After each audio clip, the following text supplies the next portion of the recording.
ছোট থেকে এই পর্যন্ত এই কথাটি বেশ অনেকবারই শুনে এসেছি, বাচ্চারা যেটা নিয়ে বায়না করবে সেটা সঙ্গে সঙ্গে দিতে নেই, তাদের একটু ধৈর্য ধরিয়ে তারপরে জিনিসটা দিতে হয়।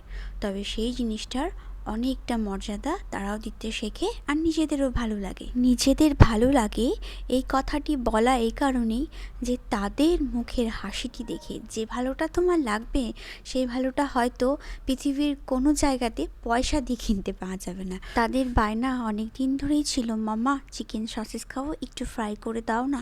তবে আমি কিন্তু ফ্রাই করতেও দিইনি আর করেও দিইনি, বাট ফাইনালি আজ শুধু চিকেন সসেস না, চিকেন সসেস উইথ পিৎজা বানিয়ে পিজা পিজা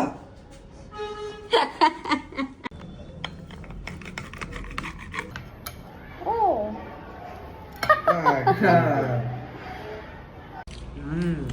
এই যে এই খুশিটা, এটাই তো আমি দেখতে চেয়েছিলাম।